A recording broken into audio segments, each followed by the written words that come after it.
kita mulai aja. Selamat malam Bapak Ibu semuanya peserta webinar malam hari ini.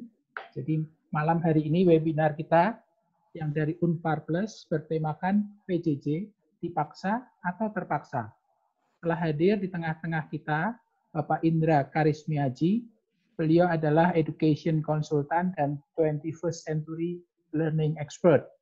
Dan ada juga Ibu Kristanti Gomulia. Beliau adalah pendiri sekolah alternatif. Sebelum kita mulai, kita lihat dulu aturan main dan rundown acaranya. Jadi nanti akan diawali oleh saya sekitar 3-5 menit. Kemudian ada paparan dari Pak Indra dan langsung dilanjutkan dengan sesi tanya jawab. Jadi Bapak Ibu semua peserta yang ingin menanyakan bisa melalui fitur Q&A yang ada di tampilan Zoom Bapak Ibu semuanya. Karena nanti Pak Indra setelah sesi tanya jawab akan meninggalkan Zoom ini karena ada keperluan yang lain. Kemudian akan dilanjutkan dengan paparan dan diskusi dari Bu Kristanti Gomulia selama kurang lebih 50 menit. Baru kemudian kita akhiri dengan mungkin penutup dari saya selama 5 menit. Oke, tanpa berpanjang-panjang, mungkin kita persilahkan Pak Indra Karismiaji untuk memulai paparannya. Silakan Pak Indra.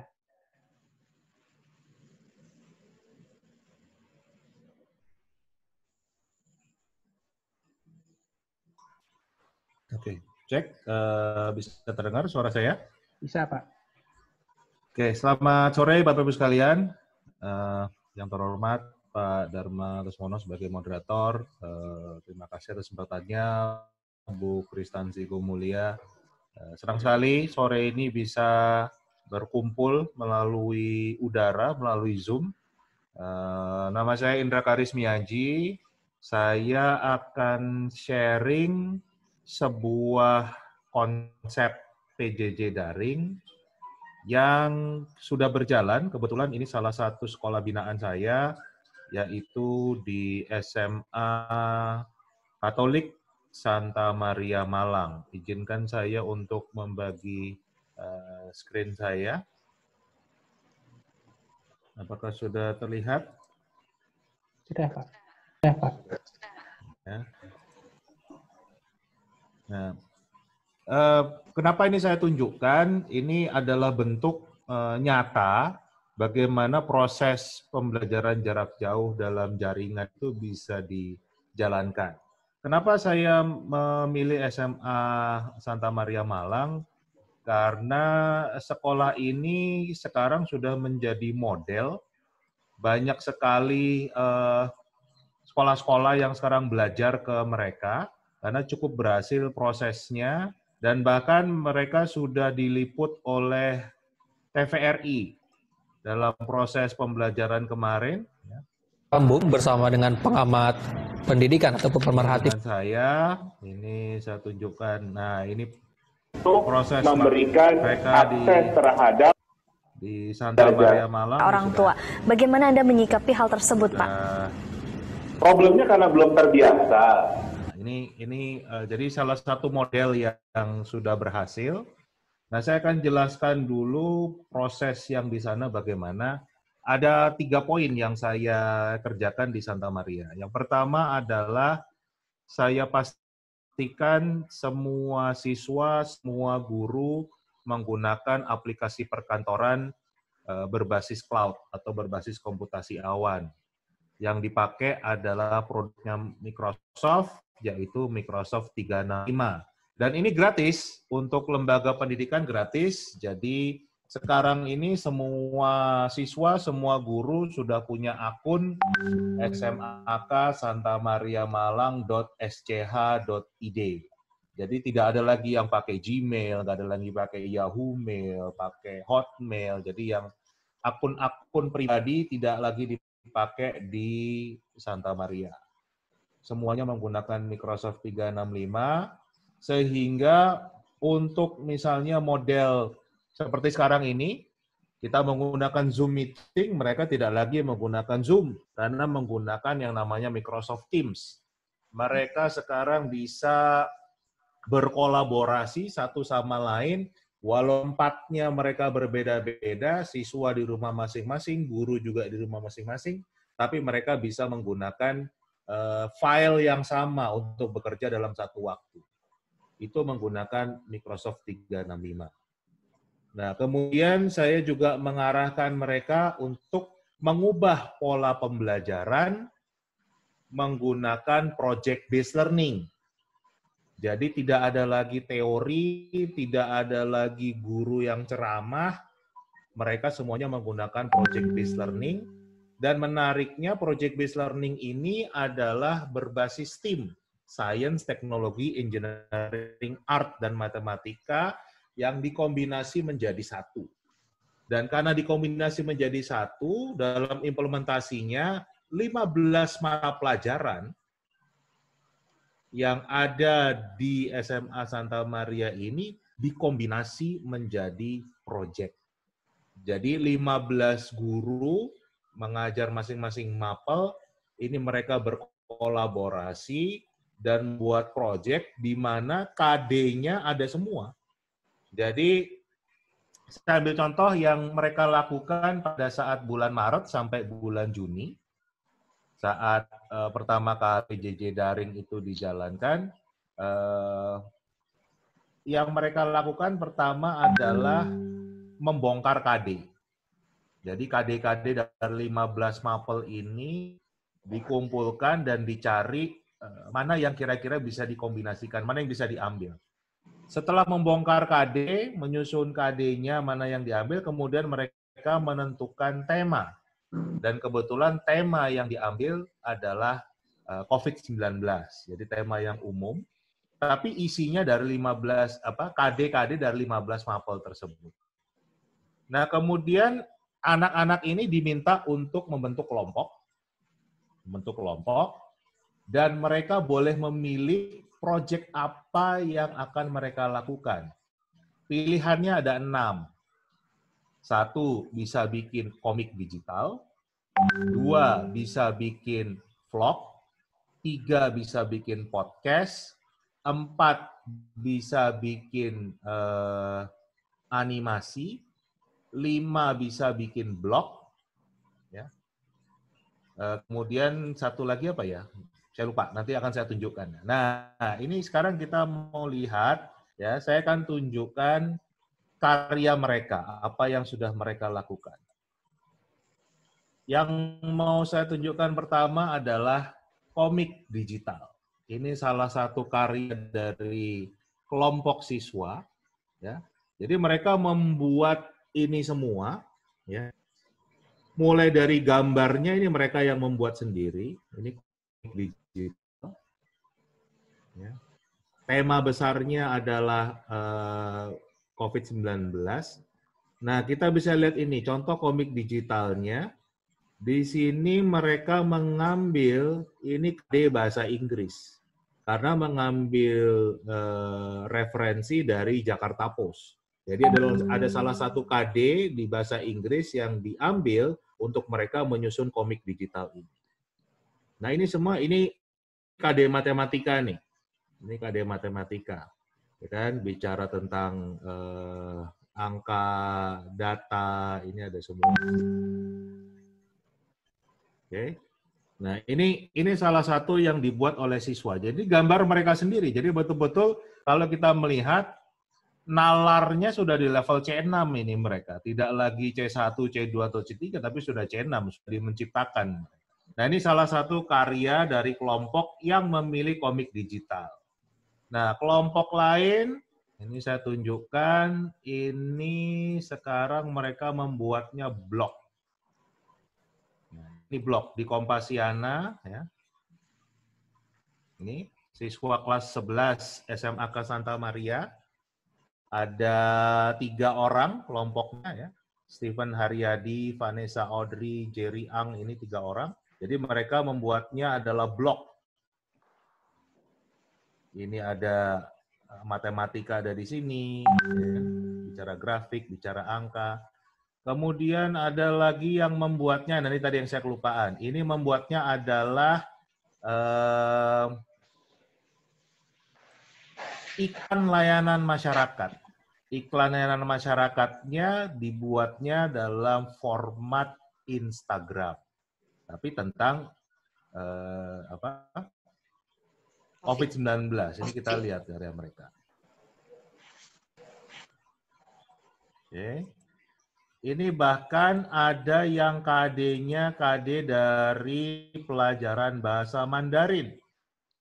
Masuk ke sini. Jadi tadi saya katakan ada 15 mapel, masuk semua. Nah, ini benar, ditunjukkan mereka, semua ada. Oke. Kemudian ada yang bentuknya podcast. Nah, ini saya tunjukkan podcast mereka. Hello, welcome back to FGRD's podcast. How are you guys? We hope you guys fine. Our title of this podcast is #melawan corona. Perkenalkan terlebih dahulu, saya Debbie Melinda, merupakan salah satu anggota podcast yang merupakan korban janji manis mantan. Tentunya saya juga tidak sendiri dong. Saya ditemani oleh teman-teman saya. Yang pertama, ada aku Fani. Ada aku Gita. Dan juga ada aku Rivaldi. Pastinya hari ini nggak bahas tentang percintaan loh ya. Pada hari ini kita akan berbincang bersama dalam podcast ini mengenai COVID-19.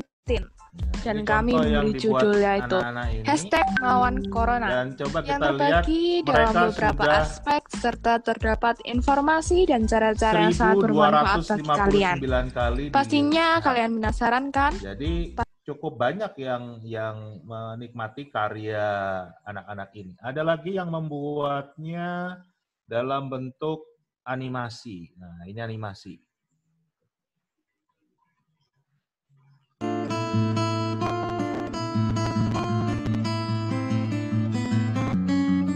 Halo semuanya. Kalian semua pasti tahu COVID-19 kan?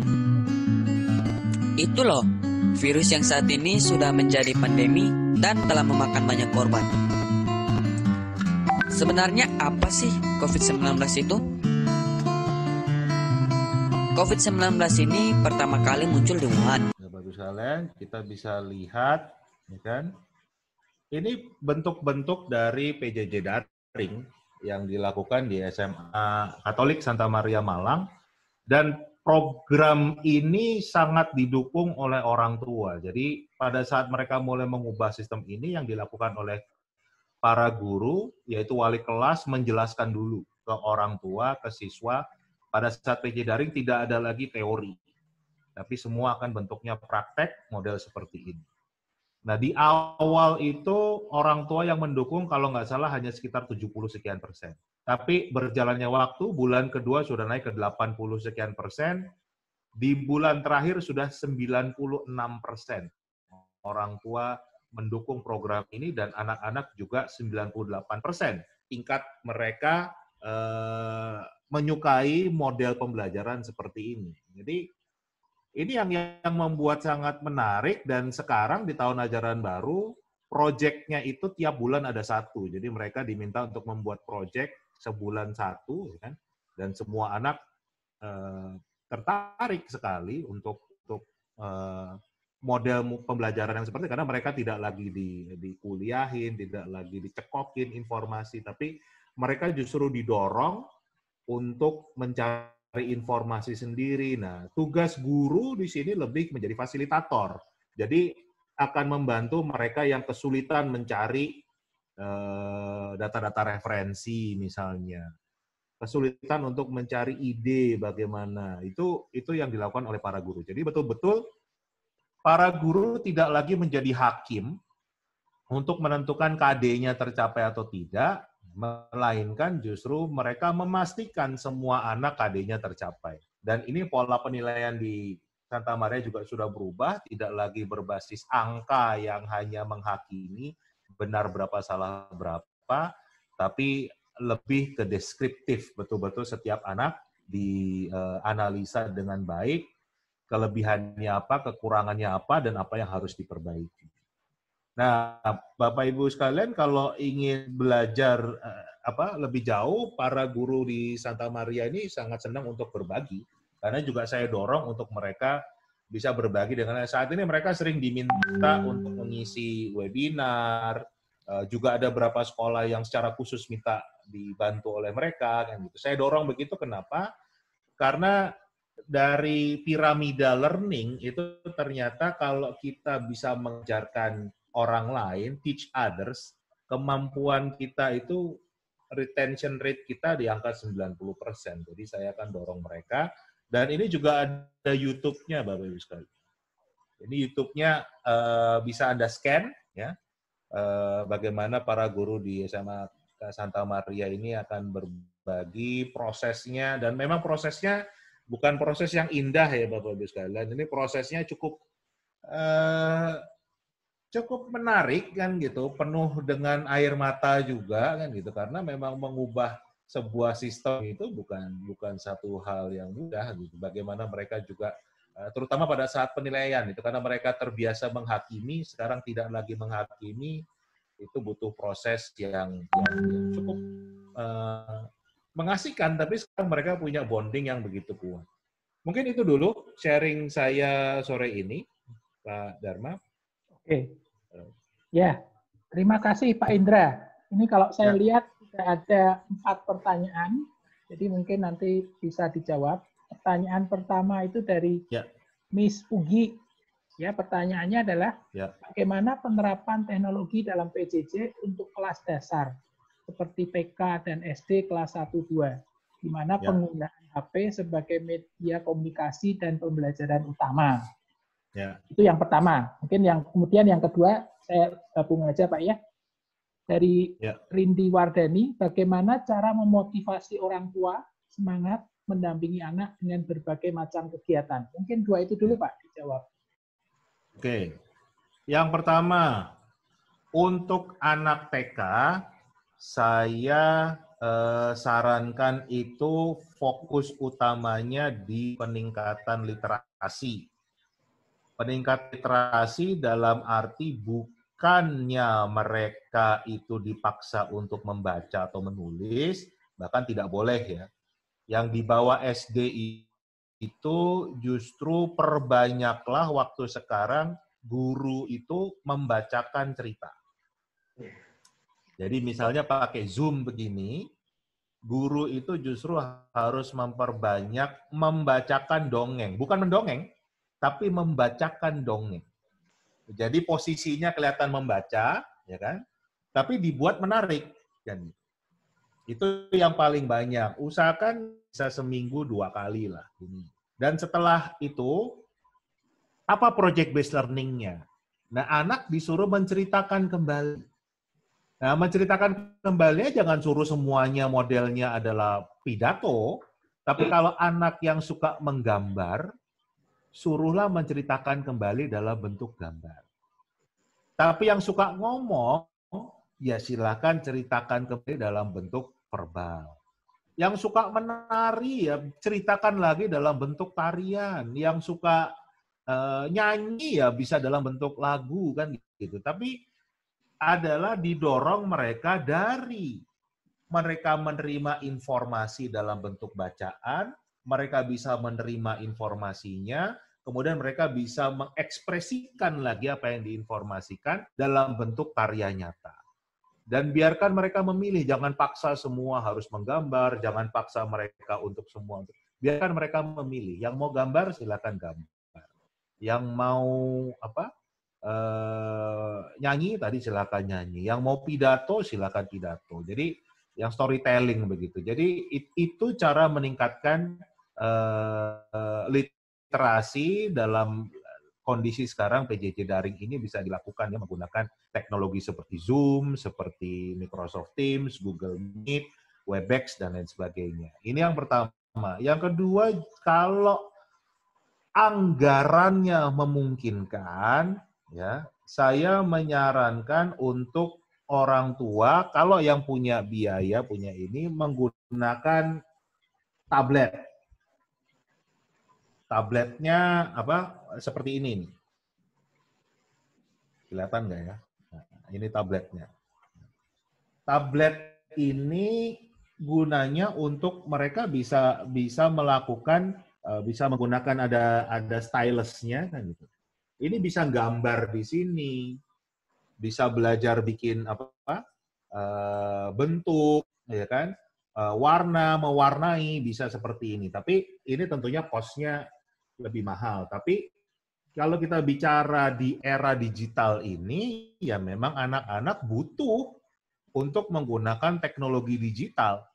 Karena kita kan tahu era sekarang ini mau jadi tukang pijet, tukang ojek, tukang cleaning service saja butuh gadget kan. Butuh aplikasi Gojek, butuh aplikasi Go Massage, butuh aplikasi Go Clean kan gitu. Artinya kalau eranya sekarang pekerjaan yang tidak membutuhkan pendidikan tinggi, tidak butuh gelar sarjana saja butuh gadget, ya anak-anak kita jelas membutuhkan alat yang basisnya adalah teknologi digital. Dan itu nggak bisa kita hindari. Jangan kita bicara lagi, oh ini efek negatifnya apa, efek positif, udah nggak perlu seperti itu. Kondisinya sekarang adalah era digital, justru kita harus dorong mereka sebisa mungkin untuk menggunakan teknologi digital. Ya kan? Jangan malah kita balik ke era dulu lagi kan gitu. Ke era kita yang zamannya belum ada teknologi digital. Kalau zaman dulu udah ada teknologi digital, mungkin saya juga milihnya nggak pakai digital. Karena nggak ada aja kan gitu. Nah, itu yang harus kita pikirkan bersama, ya kan? Harus kalau ada sebuah kata bijak dari Ali bin Abi Thalib yang mengatakan didiklah anakmu sesuai dengan zamannya kan. Eranya era digital ya harus mendidik mereka di era digital. Itu yang untuk anak TK ya. Sedangkan kalau untuk anak SD, ya kan? Nah, tablet yang tadi bisa mulai diajarkan untuk mereka menulis. Nah, menulisnya tentunya nggak menulis kayak kita dulu, yang salah harus dihapus, disetip kan gitu. Kalau era sekarang tinggal klik erase, bisa ngulang lagi kan gitu. Itu salah satu alat yang bisa kita pakai untuk mereka belajar menulis, ya kan? Dan ini penting. Gitu. Teknologinya sudah ada, tinggal dimanfaatkan saja. Nah, kemudian juga mereka mulai juga didorong lagi literasi. Literasi juga penting, dan kalau yang SD mulai mereka yang membaca sekarang. Kalau yang TK harus dibacakan, yang SD mulai belajar membaca. Jadi biasakan mereka memang membaca. Kalau nggak ada buku ya carilah e-book. Gitu. Tetap menggunakan gawai, tapi yang dibaca e-book. Tentunya sesuaikan dengan anak yang SD kelas 1, tentunya bacaannya jangan panjang-panjang dulu, karena kemampuan memotong kalimat atau chunking skills-nya harus kita latih pelan-pelan, kan begitu. Nah, itu untuk SD ya. Tapi kemudian anak SD juga bisa kita mulai dorong untuk project-based learning tadi.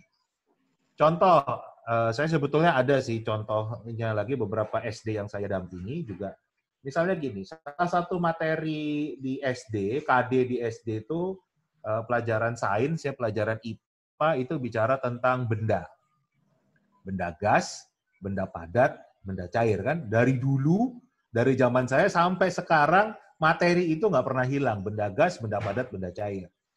Kalau zaman saya dulu, caranya ngajar adalah guru berdiri di depan kelas, jelasin tuh. Benda padat adalah contohnya ini, benda cair adalah contohnya. Dan kemudian kita ulangan. Nilainya ya tergantung benar berapa, salah berapa kan gitu. Nah, era sekarang nggak harus seperti itu. Coba kita minta, anak-anak, coba kamu bikin vlog, model kayak vlognya Atta Halilintar, tapi isinya tentang benda gas, benda padat, benda cair ya. Wah, itu begitu jadi keren.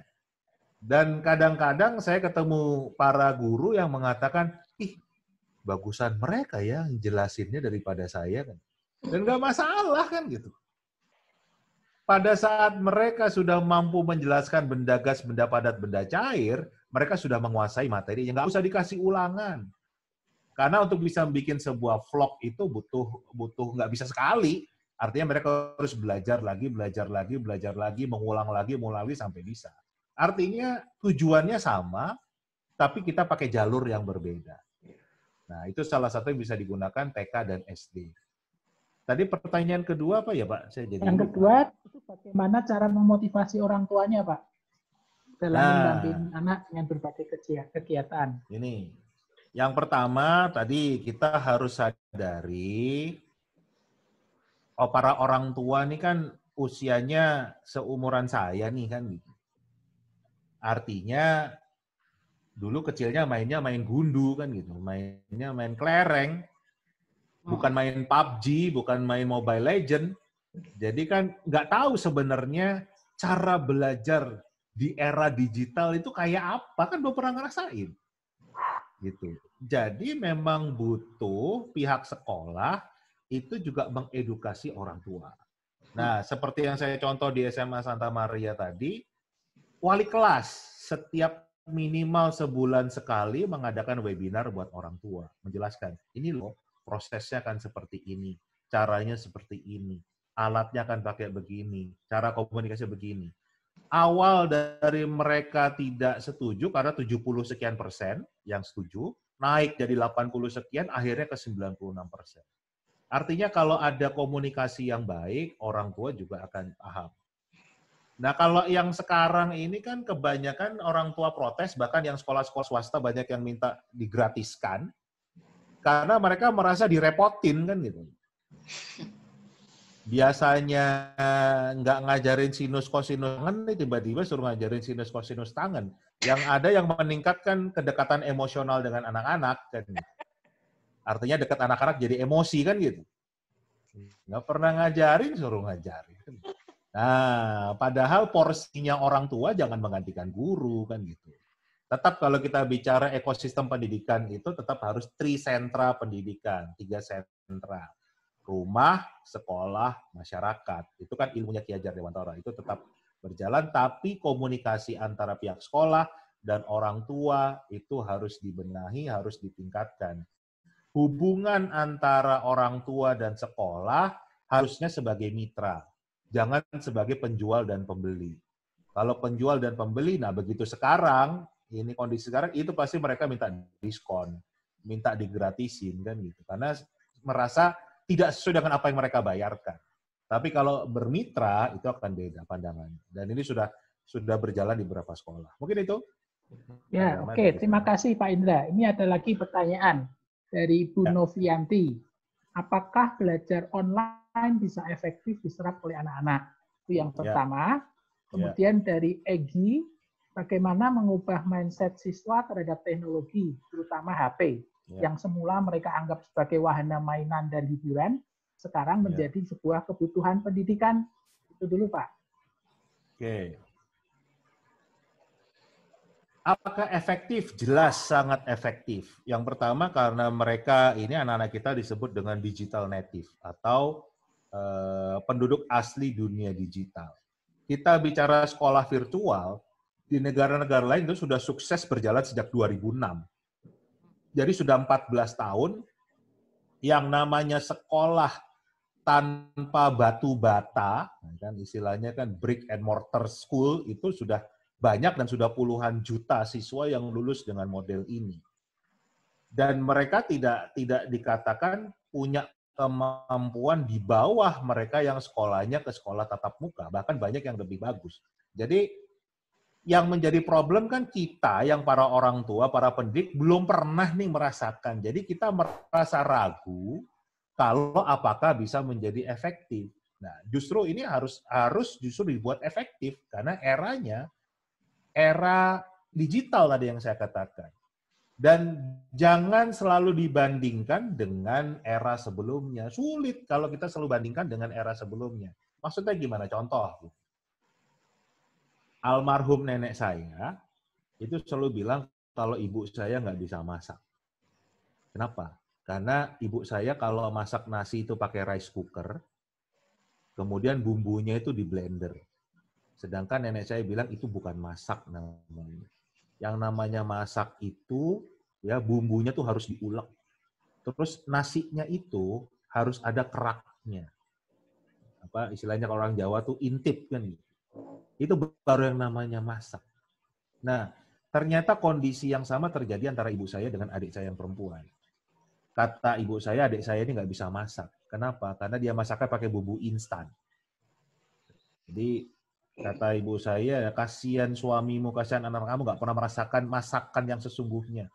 Bumbu itu harus di blender, jangan beli yang instan. Nah, kejadian yang sama ternyata terjadi antara istri saya dengan anak saya yang perempuan. Anak saya yang perempuan masaknya pakai GoFood kan. Jadi kan, jadi kalau kita mau bandingkan mana yang lebih baik, ya susah kan gitu, tergantung zamannya kan gitu. Akan selalu generasinya yang di zaman itu merasa caranya yang paling baik. Padahal kan kita berubah-ubah terus kan. Nah itulah yang harus kita pahami, perubahan zaman. Kita tidak harus menggunakan cara yang sama karena dunia juga sudah berubah. Gitu Pak. Itu pertanyaan ketiga ya. Kemudian pertanyaan keempat itu bagaimana mengubah mindset siswa terhadap HP. Nah, gini. Kita yang para pendidik dan para orang tua ini belum mengerti kalau yang namanya gawai itu adalah multi-purpose device atau multitasking device. Alat yang bisa dipakai untuk melakukan berbagai macam hal. Kita dulu terbiasa dengan alat yang single tasking device. Papan tulis misalnya, itu cuma bisa dipakai untuk menulis informasi dan akhirnya para siswa menjadi konsumen. Buku itu juga hanya single device, hanya memberikan informasi saja. Nah, sedangkan yang namanya gawai ini bisa kita menjadikan diri kita konsumen, juga bisa menjadi produsen. Jadi nggak hanya satu, tapi bisa berbagai macam ini. Jadi yang harus kita dorong adalah bagaimana anak itu berinovasi, berkarya menggunakan gawai. Bukan hanya dijadikan sebagai konsumsi saja.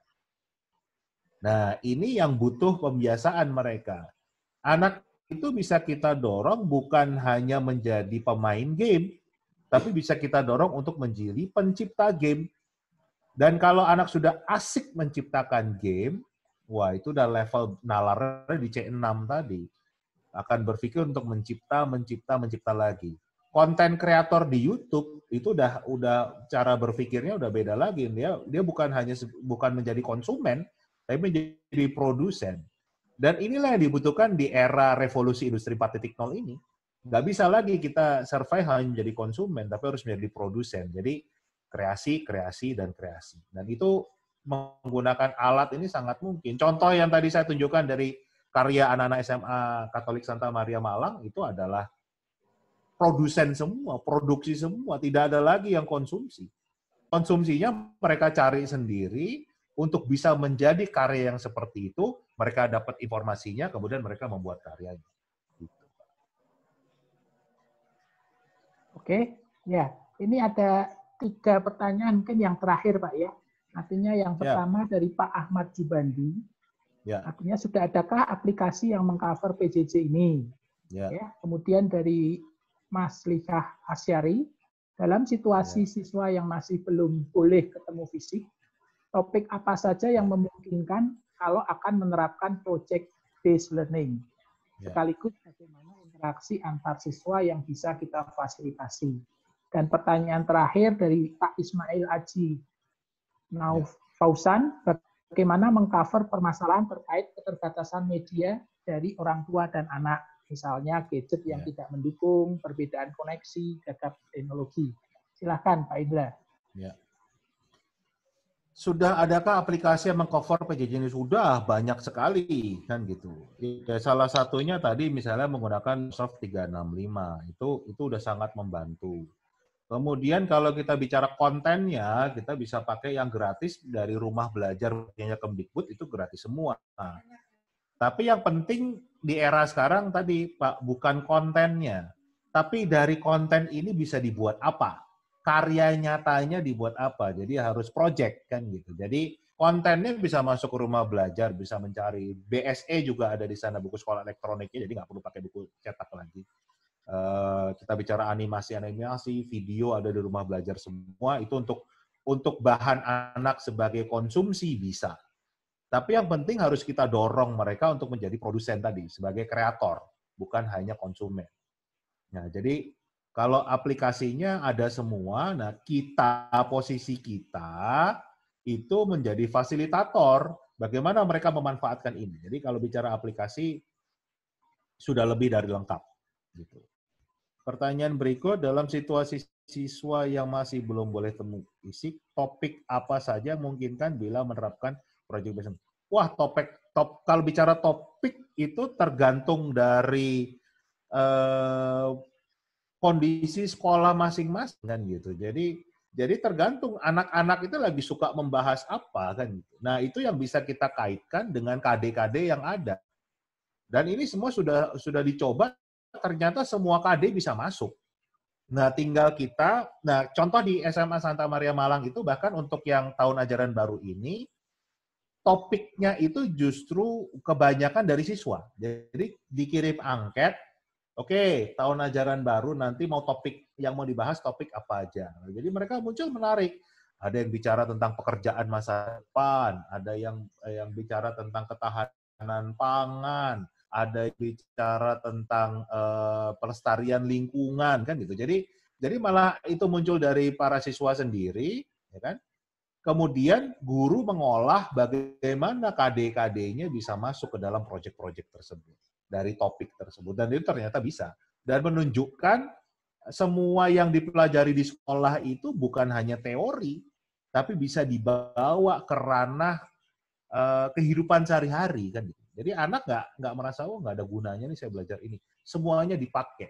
Bahkan kalau tadi saya menyebutkan sinus kosinus tangen, ternyata kalau kita membuat game, ya, aplikasi yang ada sudut-sudutnya itu butuh sinus kosinus tangen.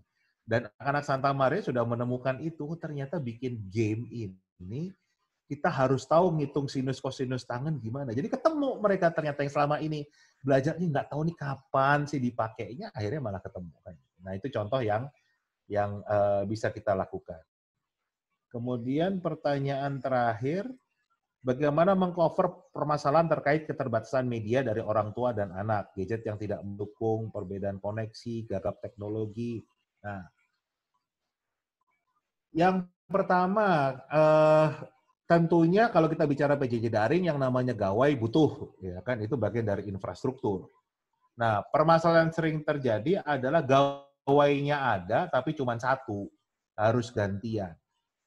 Nah, karena harus gantian, tentunya kita nggak bisa menggunakan pembelajaran sinkronis.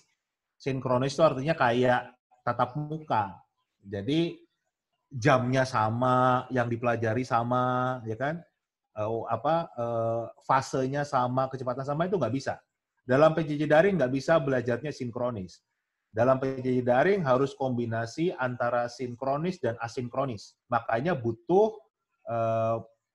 aplikasi seperti Microsoft 365 tadi, atau Learning Management System misalnya, yang bisa membuat pembelajarannya asinkronis. Maksudnya asinkronis adalah misalnya gini, si A mau buka materinya jam 7 pagi, tapi si B karena jam 7 pagi itu jadwal kakaknya yang make, dia baru bisa buka jam 9. Bisa. Si C ternyata harus nunggu orang tuanya pulang kantor dulu, artinya setelah maghrib baru jam 6:30 malam mereka bisa belajar, itu bisa. Dan itu tidak mungkin dilakukan dengan pola tatap muka. Sedangkan dengan teknologi ini bisa. Itulah pentingnya menggunakan aplikasi-aplikasi perkantoran berbasis cloud tadi, atau menggunakan learning management system. Tapi memang era sekarang harus seperti itu. Jadi kita harus tahu bagaimana perbedaan antara pembelajaran sinkronis dan pembelajaran asinkronis. Era digital itu mengenal pembelajaran asinkronis. Artinya kalau di dunia media itu sering disebutnya on demand. Jadi kayak Netflix, kayak YouTube gitu. Bukan kayak TVRI kan gitu, yang kalau zaman saya dulu kan 4:30 film anak-anak, jam 5 berita Nusantara, jam 7 berita nasional, terus flora dan fauna, jam 9 baru dunia dalam berita, sampai apal kan gitu. Era sekarang nggak maunya on demand. Nah, belajar tuh juga bisa gitu, on demand. Tergantung kamu mau belajar apa, mengerjakan apa, tapi semuanya ada rekam digitalnya. Gitu. Apa yang dikerjakan itu ada jejak digitalnya, jadi kita akan tahu siapa yang belajar, siapa yang tidak, siapa yang melakukan apa kan gitu. Dan kita bisa punya kontrol itu 24 jam. Mungkin demikian Pak Dharma dari saya. Ya, terima kasih Pak Indra. Sama-sama. Presentasinya dan ulasannya menarik. Ya, tapi karena kendala waktu, maka sekarang kesempatan saya berikan kepada pembicara yang kedua. Silakan untuk Ibu Kristantini Gumulya. Baik. Terima kasih Pak Indra, luar biasa. Bapak sudah dari tahun 2002 ya Pak ya, mendalami online learning. Sedangkan kalau saya baru tahun 2020. Jadi saya sebagai wakil Gen X yang ketinggalan Mbak. Nah ini yang saya mau ceritakan adalah lebih kepada membawa suasana hope, harapan bahwa Gen X kami ini yang telat ini masih bisalah mengejar ketertinggalan asal mau belajar dan berusaha keras. Di situ ya Pak ya, kita bagi pengalaman. Baik. Bisa Bu. Ya baik. Saya akan share screen sebentar nih. Ini pun saya baru belajar loh Pak. Coba bayangkan. Nah ini baik. Saya langsung dulu memperlihatkan dua video. Yang satu itu hasil dari videonya guru SD saya yang boleh dilihat langsung di sini. Baik, saya akan klik. Tutup sebentar. Oke. Saya akan ngeliatin langsung. Mungkin sebagai case study aja Pak. Jadi langsung aja memperlihatkan. Ini guru kami, guru yang sudah 11 tahun bersama dengan kami, yaitu Bu Esther, guru kelas 1 SD. Saya liatin ya. Baik, sebentar.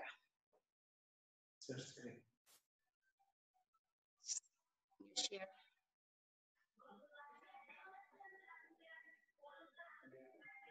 Kelihatan nggak Pak? Your screen sharing. Udah. Masih nggak kelihatan Bu. Sebentar. Nggak jalan YouTube-nya. Bentar, Pak. Maklum, Pak. Nah, ini Gen X, Pak. Belajar screen sharing. Mohon maaf. Sebentar. Baik. Saya akan screen share. Sebentar. Suaranya sih kedengeran ya, Pak ya. Saya new share. Oke.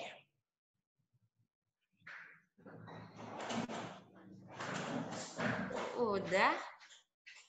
Screen share. Udah. New share. Oke. Udah tinggal play aja tuh Bu, udah kelihatan Bu. Oke.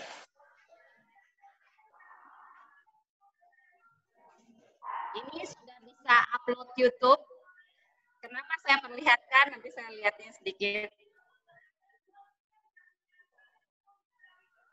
Oke. Saya ceritakan sedikit. Beliau usia 55 tahun.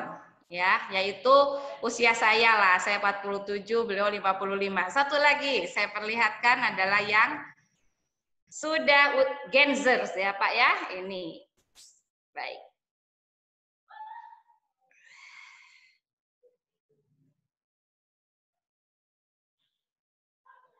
Oke.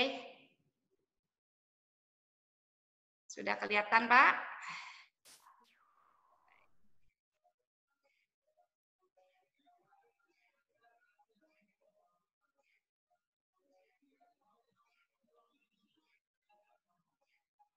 Ini guru-guru Gen Z dari SMP Bimasana Cimahi, yang tadi Bu Esther dari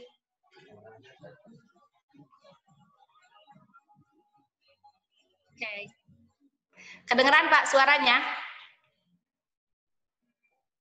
Suaranya sih nggak kedengeran Bu, tapi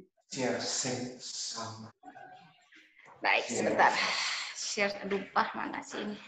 Baik. Maklum ya Pak, ini mohon maaf saya ceritakan saja sedikit bahwa ini adalah dua YouTube yang diupload oleh para guru-guru kami. Baik, screen share saya sudah terlihat lagi Pak. Oke. Ya, Bu. Oke, sudah terlihat ya. Oke. Baik, Saya melihatkan di sini bahwa yang satu adalah dari Bu Esther yang usia 54 dan kemudian dari Gen Z dari SMP Bimasena. Kenapa menjadi menarik menurut saya? Karena dua-duanya butuh perjuangan, Pak. Untuk kami-kami yang begitu kaget, ya, terus terang saja sangat kaget dengan perubahan pembelajaran dengan muka baru school sekarang online. Itu pembelajaran ala begini itu mendadak sekali kami pelajari sebisa-bisanya.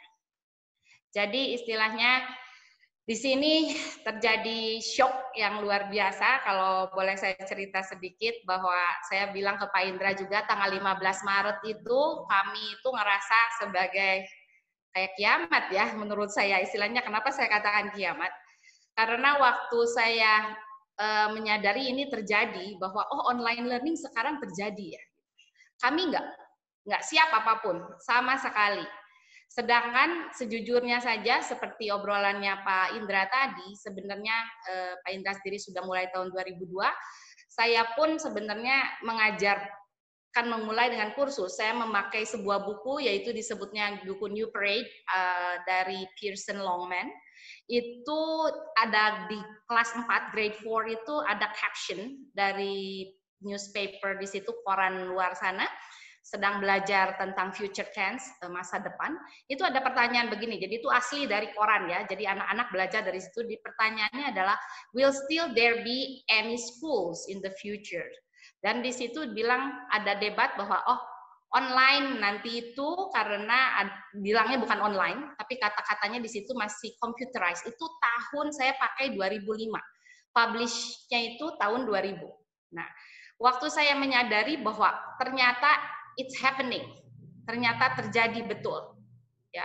Dan saya baca itu, sekarang saya baca ada dari Dr. Tandy Bates, itu ternyata online learning, dia upload artikelnya tahun 2016, online learning sendiri sudah ada 30 tahun lalu.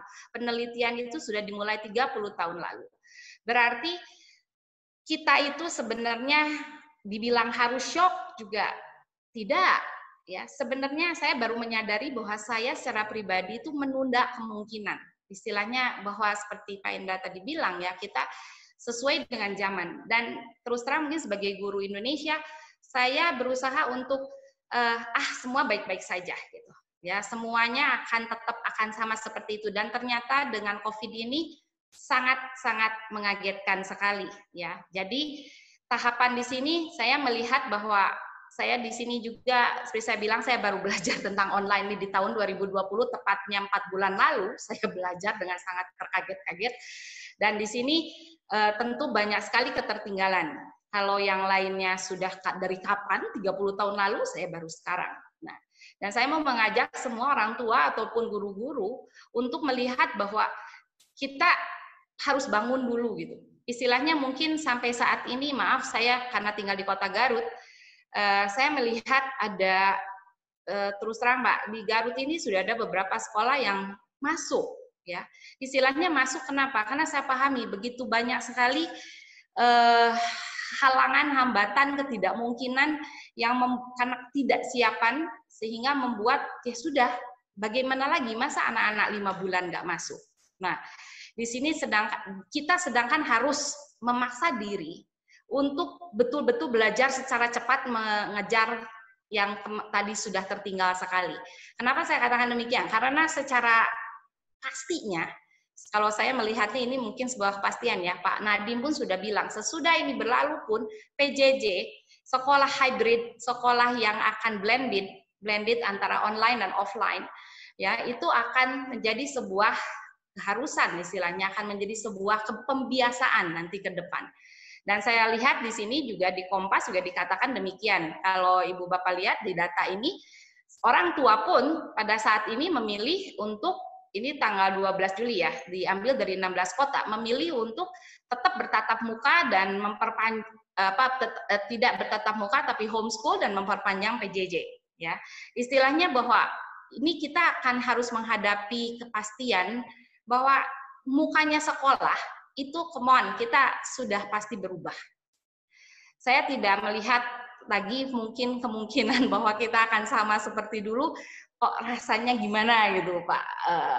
Dan saya ngelihatnya ini kita harus wake up, ayo bangun gitu, bahwa kita harus mau tidak mau cepat belajar, cepat berusaha mengejar ketertinggalan ini. Mau tidak mau, yang tidak suka, saya pun sejujurnya Gen X yang tidak menyukai. Ya, tadi saya perlihatkan di awal itu Bu Esther, kenapa? Karena buat saya tidak mudah Pak untuk misalnya mengupload ke YouTube ya, membuat presentasi kita dan mengajar dengan mengupload ke YouTube itu sebuah usaha yang luar biasa dari kami-kami yang guru-guru yang masih face to face gitu ya. Baik, dan saya melihat ini mungkin Anda juga sudah tahu bahwa akan terjadi perubahan kontinum pembelajaran online menuju ke antara fully online atau blended yang tadi kita bicarakan, bahwa kita harus sadari ini akan menjadi kemungkinan yang sangat. Nah, ini yang saya tertarik untuk bicara, Pak. Kenapa sih kami-kami ini mengalami, untuk menyadari bahwa ini ada sebuah keharusan ya untuk berubah yang luar biasa, kita harus kerja keras luar biasa. Kalau orang Sunda sih bilangnya Pak, ada istilahnya itu.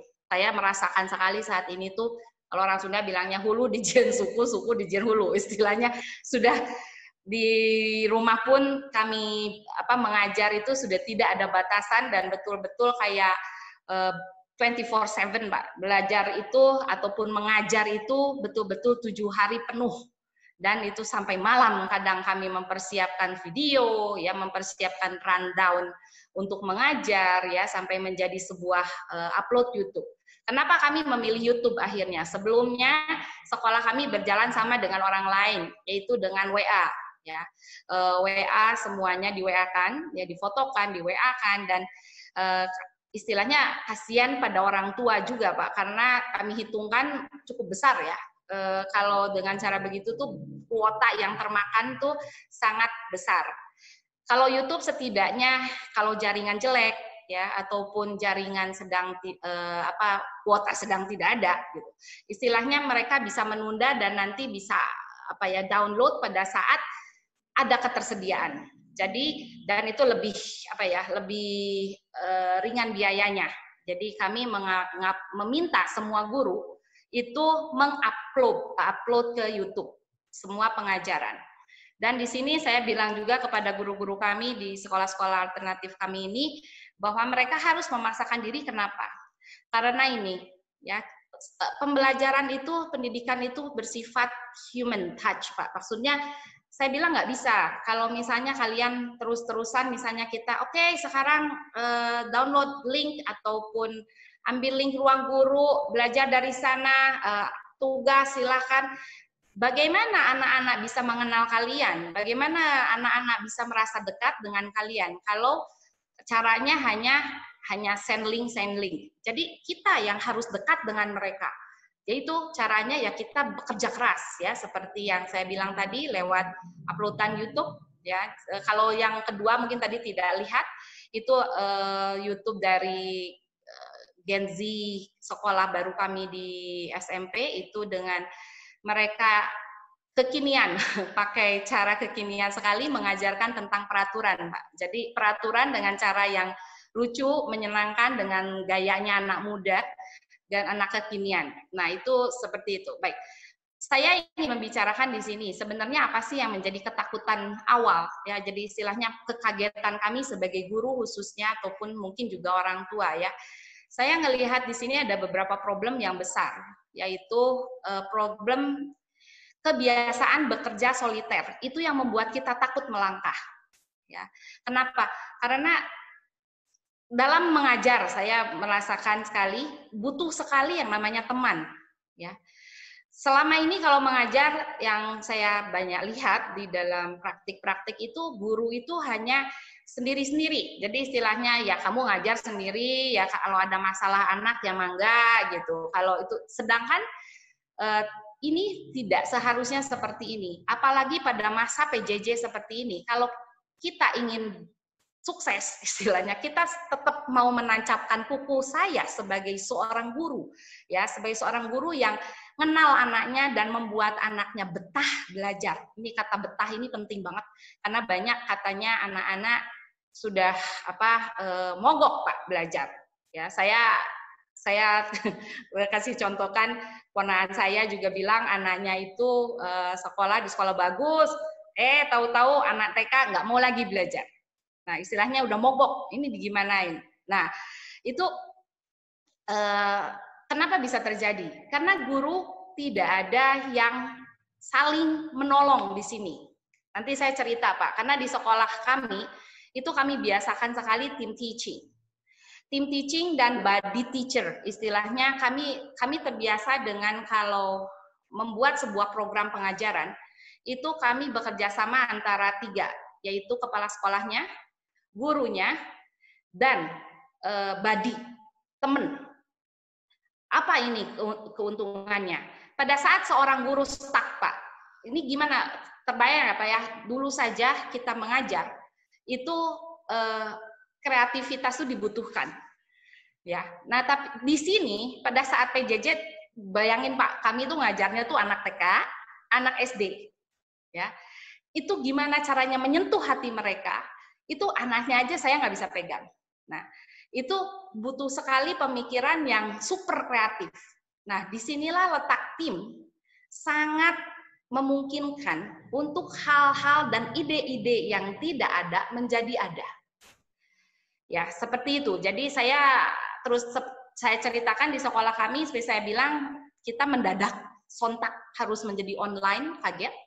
Itu kami sangat terbantu sekali dengan mereka guru-guru yang ada sebagai di Gen Z, Pak, usia 25 tahun ke bawah. Di sini itu kami, Ibu Bapak, betul-betul belajar dari anak-anak muda ini. Jadi malah saya sekarang ini yang dididik. Dan apakah kami merasa tidak nyaman? Dan itu sangat nyaman. Karena kami sudah terbiasa dengan team teaching. Istilahnya siapapun bisa mengajar siapapun. Dan itu akan menjadi, karena terus terang kalau untuk mengharapkan sebuah pertolongan pembelajaran dari luar, istilahnya mentraining kami, itu kapan? Yaitu satu kapan, ya. Dan tentu saja mungkin dari biaya segala juga akan sulit. Tapi kami mengadakan kayak semacam pokoknya yang bisa mengajar yang nggak bisa, ya. Dan itu kami lakukan secara rutin. Kemarin 2 minggu libur itu kami tidak libur. Kami betul-betul bekerja keras untuk menjadi bisa. Saya secara pribadi tidak bisa yang namanya menggunakan Filmora Screen, ya, ataupun Canva lah, ataupun belajar lagi mengenai G-Slide lah. Itu semua kami lakukan bersama-sama, saling menolong saja. Nah, yang saya lihat ada problem-problem yang pertama adalah itu, merasa soliter, merasa berjuang sendiri. Dan itu kita harus singkirkan itu semua sekarang. Kasihan guru-guru, kasihan anak-anak, kasihan orang tua.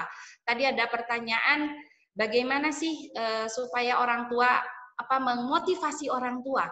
Saya melihat kami mempunyai data, jadi setiap seminggu, program belajar kami itu kami evaluasi, istilahnya lewat keaktifan anak. Jadi anaknya mau atau enggak, anaknya mogok atau enggak. Dan yang saya temukan, terus terang TK itu kan paling sulit, ya. TK mengajar anak umur 5 ke bawah, 6 ke bawah itu paling enggak mudah, ya. Di sini saya melihat luar biasa, guru-guru masih bisa, saya melihat dari program itu 90% tuh anak-anak masih semangat. Ya, itu berjalan di 3 bulan awal, ya terus terang bulan keempat, bulan kelima itu mulai ada penurunan. Tapi untunglah sekarang karena ada libur kita naik lagi. Istilahnya menurut saya itu adalah sebuah keberhasilan. Ya, kenapa kenapa bisa seperti itu? Karena guru-guru di sini, kami ini terus terang selalu dipaksa, Pak, dipaksa. Saya katakan kenapa dipaksa? Karena di dalam program yang setiap minggu kami harus buat, setiap guru harus buat kerjasama dengan kepala sekolah dan buddy ini, itu harus selalu ada perubahan. Hal teknik itu harus berubah. Dan itu bukan terjadi saat ini, pada saat PJJ, tidak. Sebelum PJJ, kami biasakan.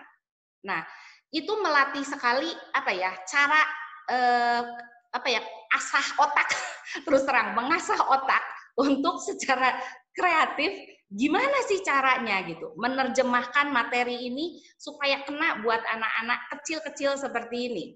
Dan pada saat PJJ itu setidaknya kami merasa sangat terbantu. Sudah terbiasa dengan ialah berpikir secara gimana nih caranya saling bantu berpikir dengan browse ya. Saya ngelihatnya banyak sekali teman-teman, kami juga pernah ketemu dengan teman-teman dari sekolah lain, dan bingungnya adalah gimana sih gitu. Kan semuanya itu banyak sekali kreativitas mengajar tuh dalam bahasa Inggris. Menurut saya itu sudah harusnya tidak jadi masalah. Karena guru-guru kami pun bahasa Inggrisnya enggak. Ada yang baik, ada juga yang tidak. Tapi istilahnya sekarang tuh ada Google Translate, come on. Ya, semua itu misalnya yang mau mengajar apapun, kita mau mengajar misalnya di kelas 4 SD atau mengajar di TK deh, gitu. Ya, dengan pre-literacy, yaitu yang tadi Pak Indra bilang, anak-anak TK tuh ajarinnya literasi, betul sekali. Di kami itu pre-literacy, sebelum kepada baca, itu kita ajarin cara-caranya. Itu sebenarnya banyak Pak, banyak sekali yang bisa apa ya kita cari dan kita terapkan, dan menarik sekali, bukan hanya suruh nulis, bukan hanya suruh mewarna, tapi betapa menarik kemungkinan-kemungkinan yang ada. Nah, di sini saya sebentar, saya coba akan screen share lagi Pak. Nah, saya mau coba share bagaimana seorang guru kami di tingkat TK ya. TK itu tidak semudah, menurut saya tidak semudah masa-masa saya dulu dosen tuh, lebih sulit sebenarnya membuat anak itu mau belajar dengan semangat. Saya coba share di sini. Sebentar. Nah. Oke.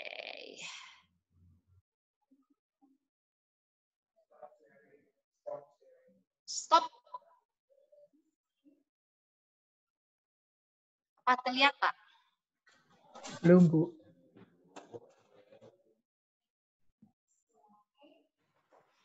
Nah.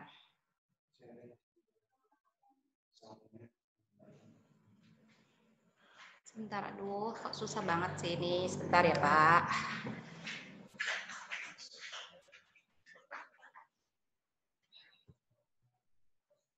Zoom.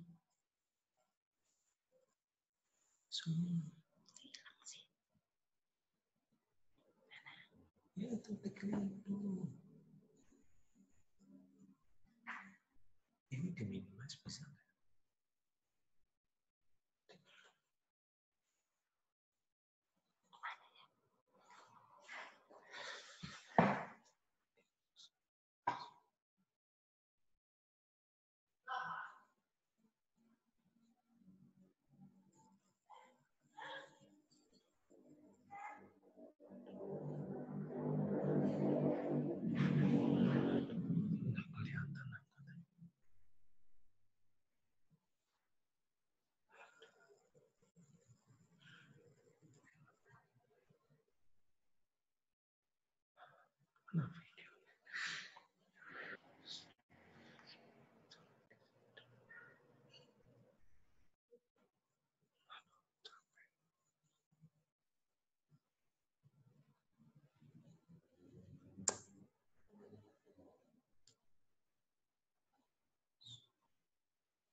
Sudah terlihat ya, Pak ya?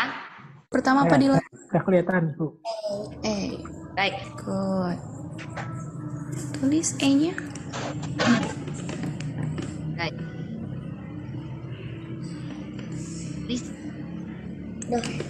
Setelah E, B. Bukan.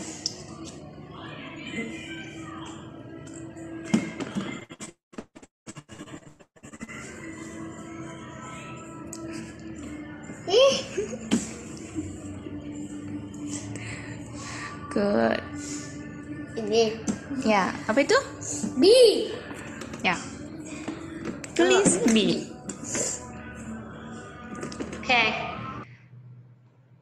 Baik, sedikit Pak, itu kalau diperlihatkan gurunya tuh mengajari hanya dengan orang tua, membimbing orang tua untuk pakai kertas, karton, di slit, dikasih apa sih potongan sedikit, terus nanti dimasukkan kertas ke dalam dan menulis di situ ABC dan anak mencari.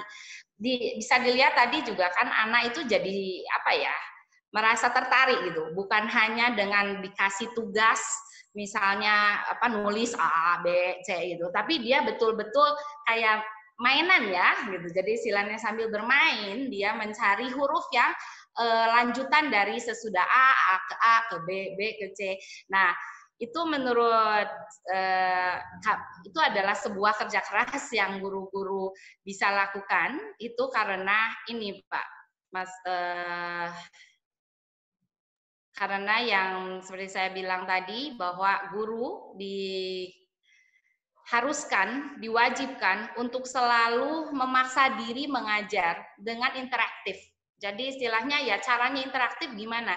Caranya interaktif ya mau nggak mau harus belajar browse. Belajar browse kalau nggak bisa pakai bahasa Inggris gimana, pakailah Google Translate.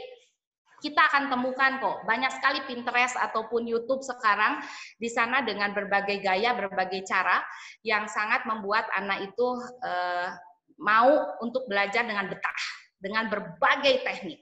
Ya.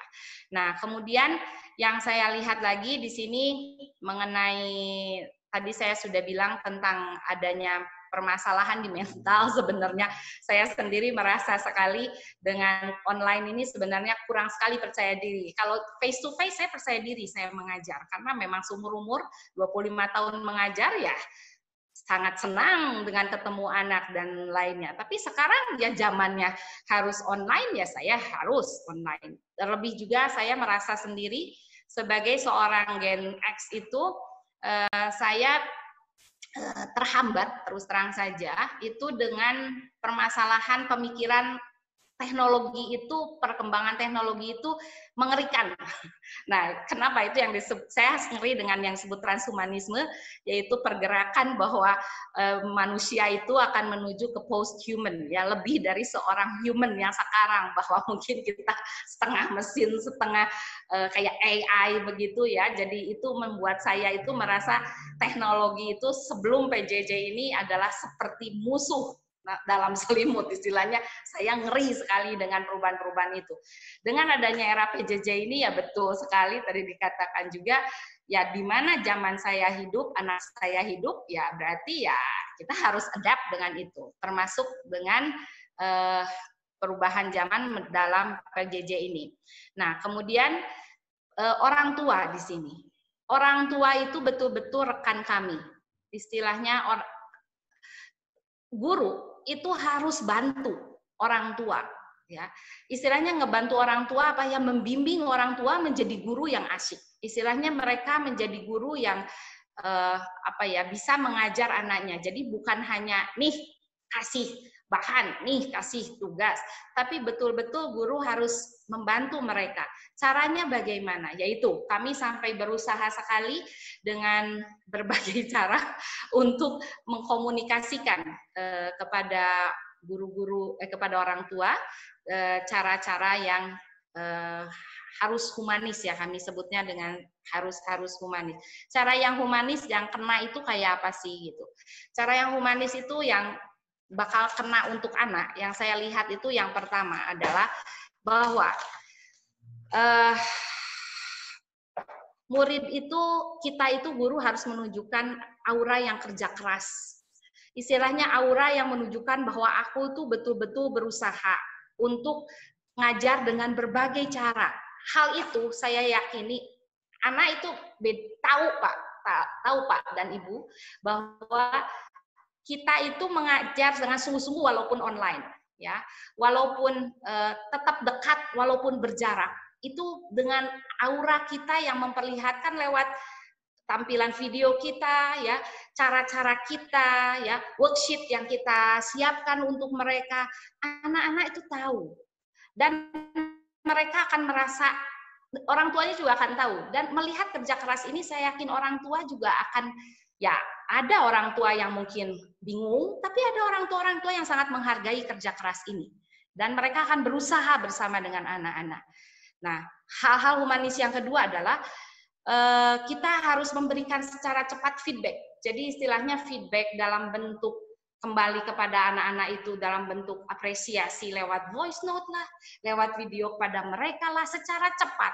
Jadi jangan kita belajarnya kapan, terus nanti didiamkan, ya anak akan merasa what for? Buat apa? Saya merasa tidak dipedulikan. Feedback itu dibutuhkan sekali, ya.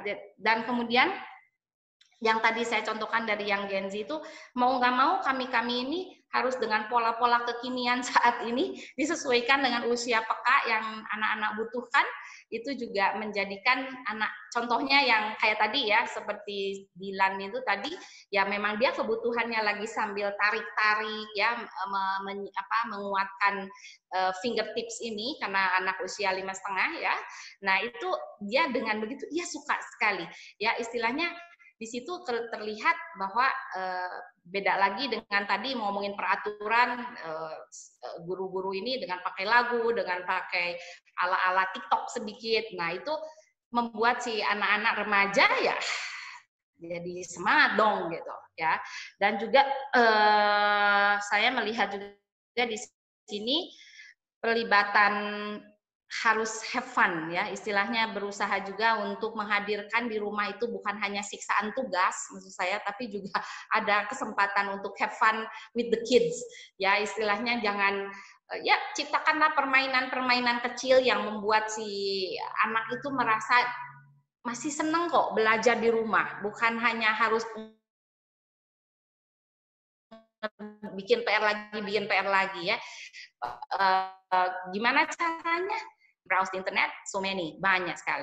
Ya mungkin itu Pak, saya sih pemaparan saya hanya memperlihatkan bahwa di sini kami bisa katakan, saya bisa bilang bahwa kami itu dari nol, terus terang saja dari nol, karena Gen X kami ini sangat berpengaruh Pak. Saya sendiri orang yang sangat terus terang terpaksa belajar, mendadak, ya. Tapi ternyata ya lumayan, kami bisa menyentuh hati anak-anak didik kami dengan apa yang kami usahakan. Ya, saya hanya mengajak di sini untuk semua guru-guru juga, yuk.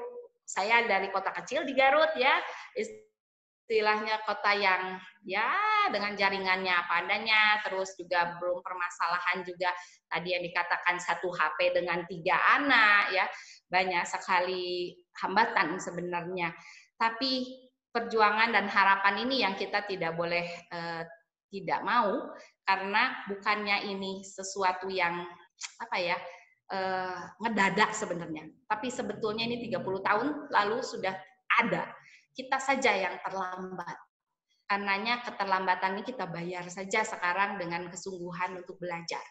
Mungkin itu saja yang saya ingin sampaikan Pak, saya tidak tahu udah berapa menit ini saya bicara. Demikian Pak. Ya, oke. Terima kasih Bu Kristianti. Ada pertanyaan ini dari yang pertama dari Ibu Elizabeth. Bagaimana caranya melakukan penyesuaian antara KBM konvensional dan PJJ? Kan anak-anak bisa mabuk nih kalau anak diajarin dengan model konvensional KBM. Itu Bu, yang pertanyaan yang pertama. Baik, saya langsung jawab saja ya Pak. Mungkin seperti itu saja langsung. Baik, saya coba jawab pertanyaannya Bu Elizabeth. Untuk menyesuaikan diri itu yang seperti saya tadi bilang bahwa ada 2 hal yang besar sebenarnya di sini saya lihat. Mungkin dari masalah dulu. Kita dalam hal dulu belajar mengajar konvensional itu sangat terbiasa sebenarnya masih satu arah ya. Nah, di sini letak kreativitas belajar itu mengajar itu belum terasah dengan sangat baik. Jadi yang pertama yang harus dilakukan menurut saya untuk membiasakan ke arah PJJ yang cukup membuat anak betah dan mau termotivasi belajar adalah guru. Itu harus menuntut diri sepenuhnya belajar keras untuk menjadi kreatif. Kreatif caranya gimana? Belajarlah. Sekarang mau tidak mau banyak sekali teknik-teknik yang memudahkan sebenarnya ya. Ini udah zamannya YouTube. Banyak sekali di YouTube itu pengajaran-pengajaran yang membuat kita baru ngeh loh. Oh gitu ya, ngajar cahaya tuh bisa dengan cara seperti itu ya. Oh gitu ya, ngajar KPK-FPB tuh dengan cara begitu ya. Itu bisa membuat saya juga tercengang-cengang gitu loh. Oh ngajarin anak TK untuk berhitung tuh bisa lewat STEAM ya, dengan yaitu yang tadi disebut Science, Technology, Engineering, Arts, and Maths. Itu menarik sekali loh. Di sekolah kami juga sekarang di rumah itu mereka kami minta misalnya untuk ngajar anak TK ya dengan STEAM ini, misalnya anak diminta untuk membuat kayak semacam apa ya, tumpukan menara ya dengan apa yang ada, misalnya dengan tumpukan-tumpukan plastik bekas aqua misalnya ya. Nah, mereka harus melihat kalau aqua itu bisa tersusun dengan rapi ke atas tuh dasarnya harus kayak apa.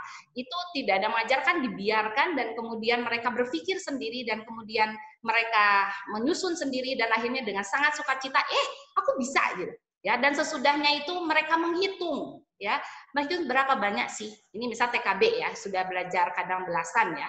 Di situ mereka menghitung, nah aku bisa nyusun sampai berapa biji. Nah dari situ ada pembelajaran berhitung yang menyenangkan gitu istilahnya untuk anak. Dan di sini letak tadi satu kreativitas mengajar. Ya istilahnya kreativitas mengajar itu gimana? Saya tidak bisa mengatakan kecuali literasi digital kita ditantang untuk ditambah luar biasa. Cari dan cari. Istilahnya selama ini mohon maaf mungkin saya ibu-ibu, ayo sekarang sering Tokopedia-an, Shopee-an, sekarang kita ganti. Selalu mencari itu misalnya teknik how to, ya gimana caranya, how to teach, misalnya apalah, misalnya how to teach anak-anak SD ini misalnya gimana cara how to teach ciri makhluk hidup ya. Ciri makhluk hidup apa bahasa Inggrisnya? Carilah di Google Translate. Itu ada semua di situ. Kita cuma tinggal copy paste saja. Nanti cari keluar Pinterest. Cari keluar YouTube. Bejibun sekali cara-cara mengajar di situ. Jadi kita tidak sendiri. Sudah banyak sekali kemungkinan-kemungkinan itu. Itu kreativitas. Kedua, yang menjadi masalah dari konvensional ke PJJ ini adalah keterbatasan pemahaman saya pun dan guru-guru kami yang angkatan-angkatan ini dari sisi mengkomunikasikan kreativitas pengajaran tersebut untuk menjadi anak termotivasi dalam bentuk online, yaitu lewat belajar platform. Ya, platform digital sekarang yang begitu kaya tersedia. Google sudah menyediakan Google Slide, Google Meet, Google Classroom yang tadi disebut juga kita bisa pakai yang asinkron ya, dan bisa pakai yang synchronized ya. Kita pakai Gmeet ya untuk membantu kita untuk Gmeet itu sekarang pada saat ini digratiskan sampai September yang sebenarnya saya tahu sih.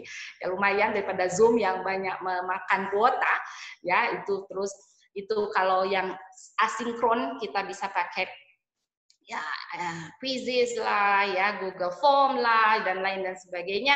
Nah, kemudian belum lagi bagaimana kita belajar untuk mengupload, mempertemukan diri kita secara asinkronis lewat YouTube yang kita buat, menyapa anak-anak, itu kita bisa pakai juga banyak, ternyata banyak sekali sekarang itu, dengan Filmora, ya itu dengan mempercantik dan membuat anak semangat memperhatikan presentasi kita itu lewat Canva misalnya ya, itu dengan gambar yang lucu-lucu.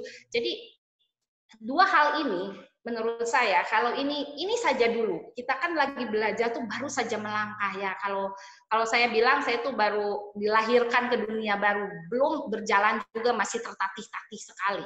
Nah, ini dua hal itu saja. Kita tantang diri kita untuk sangat kreatif, mau mencari. Kedua, belajarlah platform-platform baru ini dan untuk mengupload karya kita, mengkomunikasikan apa yang sudah kita buat, kita itu. Mungkin itu Pak, dan itu yang bisa saya katakan berubah dari saya. Oke, terima kasih Bu Kristanti. Yang kedua, ini dari Pak Zoni Sulaiman. Bagaimana melaksanakan PJJ untuk siswa di daerah pelosok yang orang tuanya kebanyakan tidak memiliki gawai yang memadai untuk pembelajaran daring? Konsep pembelajaran jauhnya seperti apa yang bisa dilakukan oleh guru? Silakan Bu Kristanti. Ini yang saya juga Pak bergumul dan berpikir terus terang sebelum hal ini kita webinar seperti ini saya tuh ngobrol untuk sebuah pemikiran adanya gerakan Pak. Terus terang karena tidak mungkin Kalau tidak ada gawai, itu kan dua hal, gawai dan jaringan. Bagaimana bisa ber-PJJ gitu. Saya melihatnya gawai itu sekarang ya kayak maaf ya, nasi, beras untuk belajar itu. Tidak ada beras ya kita nggak makan gitu. Ya anak-anak butuh beras ini gitu. Nah makanya kemarin juga saya sempat mengusulkan ya semoga sih ini menjadi betul-betul Pak Sony sebuah gerakan yang nyata. Saya sudah menghubungi beberapa pejabat-pejabat akademis yang saya harapkan cepat bergerak. Saya mengusulkan adanya mahasiswa bergerak, Pak. Kenapa mahasiswa bergerak? Mahasiswa yang seperti kita tahu, Pak, banyak sekali yang suka gonta-ganti HP. Pun laptop.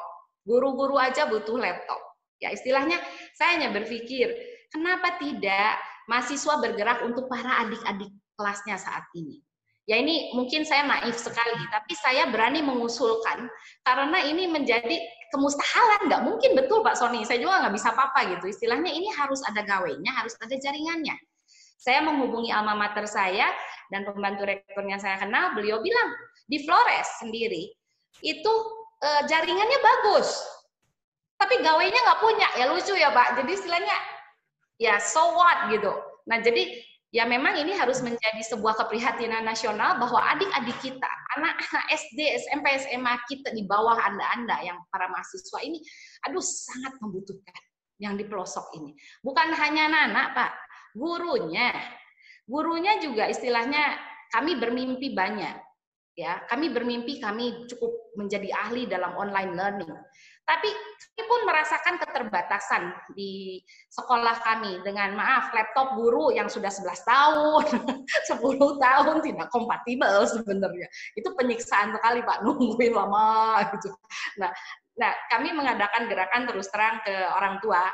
Dalam hal ini sudah ada orang tua dan juga pihak yayasan yang bergerak, syukurlah bahwa ada yang memberikan laptop bekas yang masih layak ya untuk guru-guru yang membutuhkan sekali. Ya, istilahnya gimana lagi? Plus yang terakhir adalah kami mengadakan gerakan kayak ngumpulkan dana untuk kuota anak-anak yang ya karena di kami juga ada 35% adalah subsidized. Nah, itu adalah untuk supaya keberlangsungan ini bisa berjalan karena ini masalah jaringan. Gimana duit beli kuotanya juga kita harus pikirkan. Ya mungkin seperti itu. Saya sendiri dengan sangat sedih Pak Sony, di pelosok ini harusnya menjadi keprihatinan nasional kita, berarti bukan hanya bantuan sosial berupa beras, tapi menurut saya sekarang adalah beras berupa HP atau tablet bekas yang masih layak, yang harusnya mahasiswa cobalah bergerak, tolong ini betul-betul tolong adik kelas. Mungkin itu Pak, dan saya tidak sedih sekali saya tidak bisa jawab. Ya, terima kasih Bu Kristanti. Ini ada 2 pertanyaan lagi. Rasanya nanti yang terakhir mungkin biar disampaikan secara live gitu ya untuk Bu Rizka, mungkin nanti siap-siap gitu ya. Oke, pertanyaan yang kedua terakhir ini dari Bapak atau Ibu Tomik. Bagaimana mengatasi rasa cemas yang berlebihan sebagai orang tua saat saya memberi gadget ke anak saya yang masih SD dan saya tidak bisa mendampinginya? Baik. Saya lebih percaya kepada contoh hidup. Ya, ini saya berani katakan begini. Saya mengalami interaksi dengan para orang tua dan ada yang mengeluh adiktif terhadap gadget. Itu kalau maaf saya tidak menilai bahwa ini general begitu ya Pak. Tapi secara asumsi kenyataannya banyak terjadi. Yang suka adiktif gadget anak, itu mohon maaf, karena pihak orang tua pun tidak bisa memberikan contoh menangani dirinya dengan baik. Istilahnya orang tuanya juga banyak sekali menggunakan gadget secara maksudnya terus-terusan. Itu satu yang saya temukan. Ini maaf saya tanpa mengurangi rasa hormat pada orang tua, tapi saya temukan ini. Jadi anak juga akan dengan sangat mudah mengatakan kenapa aku dilarang kalau orang tuaku juga memakai tanpa batasan. Itu satu. Nah, hal yang kedua yang bisa saya katakan, jadi istilah refleksi kita bersama sebagai orang tua. Saya yakin ada sebuah keyakinan bahwa tentu kita lihat usia anak juga. Kalau usia anak di bawah 12 atau 13, saya menyarankan mungkin janganlah susah ya ini, tidak memakai gadget sendiri juga sulit. Memakai gadget sendiri batasannya mungkin kita bicarakan secara terbuka dengan anak-anak atau kita batasi kuotanya mungkin Mbak. Mungkin itu salah satu yang bisa membuat anak ini hanya untuk belajar. Atau kalau yang saya lakukan terhadap anak saya sendiri adalah kamu boleh pakai gadget untuk main kalau saya suka seperti itu Pak. Kalau kamu sudah selesaikan tugas belajar codingmu atau kamu sudah selesaikan tugas belajar ini. Nah, saya merasa tidak kesulitan karena ada sebuah kesepakatan antara ayah dan ibu di dalam rumah untuk hal ini. Ya, jadi di sini letak ibu bapak sebenarnya ketakutan itu menurut saya tidak akan terjadi. Kalau satu tadi, exemplify ya, orang tua yang mencontohkan. Kedua, kesepakatan. Orang tua itu dilihat oleh anaknya. Tapi maksudnya kesepakatan dalam hal ini ya kami setuju bersama-sama bahwa anak ini mengerjakan ini baru dia boleh itu. Tapi kalau enggak, kami tidak berikan dan tidak ada pihak yang mengatakan nggak apa-apa lah kasihan kita kasih. Wah itu akan menjadi benih yang akan semakin bertumbuh anak jadi tidak terkontrol. Tapi kalau kita tegas bersama-sama sebagai orang tua, saya yakin kalau orang tuanya nggak di rumah gimana? Dia menjadi masalah besar. Kalau ya saya sih bilang batasin aja kuotanya hanya untuk belajar aja. Kamu harus bisa hari ini misalnya berapa puluh ribu untuk belajar saja. Nah sudah itu stop ya. Mungkin hanya itu ya. Saya sendiri ini memang begitu sulit sekali sih Pak ini permasalahan. Mungkin itu saja bisa saya jawab. Ya. Oke, terima kasih Bu Kristanti. Ini ada dua penanya. Saya persilahkan untuk menanyakan langsung saja. Mungkin mic-nya bisa diberikan yang pertama ke Bu Rizka Nugraha Pratikna, dan yang kedua ke Ibu Navita Astuti. Mungkin sekalian aja dua pertanyaan langsung gitu ya. Silahkan. Program belum apa istilahnya, direkturnya Ibu apa kabar? Saya sih hanya mau menanyakan, dan saya CPTP. melihat dari saya melihat dari pengalaman anak SD dan SMP ya Bu ya, untuk interaksi dengan guru dengan siswanya. Kalau di Zoom nih Bu, kira-kira boleh kasih contoh nggak yang melibatkan banyak siswa? Karena selama ini kalau saya lihat nih pengalamannya, mereka tuh one on one, jadi siswa yang lain tuh sepertinya tidak pay attention gitu ke apa yang sedang interaksi yang dilakukan gurunya dengan siswanya. Kira-kira mungkin masukannya contohnya seperti apa? Kalau misalkan game, kalau rasanya saya pernah dengar, sebentar ya Bu, mohon maaf. Kalau yang saya pernah dengar mungkin dari pemaparan Ibu juga ya, games gitu atau interaksi dengan siswa. Tapi kalau di Zoom ini seperti apa ya? Terutama karena mereka SD dan SMP gitu. Itu saja mungkin. Terima kasih. Baik, ini Oke, Navita mungkin sekalian gitu Bu ya. Ya. Baik, Kata suara aja, Bu. saya kedengeran? Ya, kedengeran Ibu. Ya, jadi pertanyaan saya begini, karena terkait dengan anjuran untuk di rumah saja, padahal anak itu kan sebetulnya dinamis ya, mereka butuh ruang gerak yang maksimal dan bervariasi, tidak hanya di rumah. Nah, ya itu gimana ya menyiasatinya dengan ruang gerak yang terbatas, anak tuh nggak stres. Terus dia kan pasti juga kondisi mental dan emosionalnya juga jadi terpengaruh dengan keadaan dia hanya boleh berada di rumah saja. Dan kadang jadi mainnya hiburannya kan jadi nonton YouTube, main game, nonton TV gitu ya. Jadi layar gitu. Kurang stimulasi inderanya gitu untuk panca inderanya. Nah, mungkin bisa ada masukan tentang situasi ini. Terima kasih. Baik. Saya menjawab dulu Silakan, ya, Bu. Pak. Ya. Silakan Bu Kristanti. Baik, Bu Rizka, nanti coba Anda browse di website tuh ada ice breaking in Zoom, ya itu bisa dipakai, ya itu cukup menarik. Bahwa sebelum pembelajaran kita menggunakan icebreaker sedikit supaya anak-anak ini nggak jenuh gitu loh, belum apa-apa udah dikotbahin aja gitu ya, tapi betul-betul kayak kita menyapa mereka dengan cara mereka sih, saya bilang itu mungkin semoga bisa menolong. Icebreaker in Zoom, with Zoom, sorry. Apapun lah, pokoknya di Zoom tuh sudah ada beberapa yang ini saya lihat kemarin, terobosan membantu. Terus hal yang kedua yang saya coba lakukan itu adalah game. Apakah mungkin di Zoom? Mungkin, Bu. Ya, mungkin. Istilahnya game ini tujuannya adalah untuk menarik perhatian supaya anak-anak semua itu merasa oke, aku jadi pengen ikutan, gitu kan? Aku pengen ngedengerin. Ya, saya biasanya mengajarkan mereka dengan saya kasih kirim video belajar dulu, mereka mendengarkan, dan sesudahnya mereka sudah paham konsep. Nah, kemudian saya Zoom, di situ saya kayak ngadain tic-tac-toe. Anda tahu ya tic-tac-toe kayak apa sih Indonesianya? Catur Jawa. Ya, catur Jawa. Setiap anak kita minta, mungkin kita bagi jadi 2 tim. Ya, kalau anaknya banyak ya kita jadiin 4 tim kayak gitu ya. Kemudian kita minta mereka untuk, Anda tahu ya catur Jawa ya, cuman kali cross kayak gitu ya, pakai, Anda tahu kan suka main catur Jawa kan yang gampang itu ya.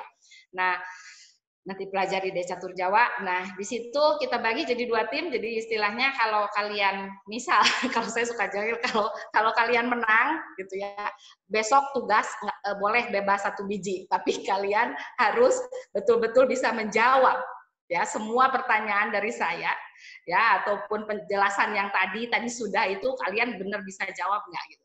Nah, mereka biasanya anak-anak, terutama anak-anak yang sudah kelas 4 ke atas ya ini ya, biasanya mereka tertantang karena mereka pengen grupnya menang. Kita bagi deh gitu, grup kali dan grup biasa kita bilang cross dan not ya, kali dan nol ya. Nah, itu mereka kan punya kertasnya di rumah, kita bisa liatin di situ, atau kita bisa pakai aplikasi juga, bisa di sebelahnya. Dan kemudian mereka akan pengen kelompoknya menang. Karena kenapa? Karena nanti besok tugas dikurangin 1, lumayan toh gitu ya. Saya suka bukan jahit, tapi karena saya tahu mereka mengerjakan dan mereka membaca, ya itu tadi sudah ternilai dengan sendirinya, mungkin itu. Terus yang saya lihat juga di Zoom ini belajar itu kami biasakan dengan sistem point, ya. Jadi pakai point bagi yang bisa menjawab mendapat +1, yang kemana aja pakai -1, ya. Yang memang itu tergantung lagi bagaimana sikap anak ini terhadap belajar.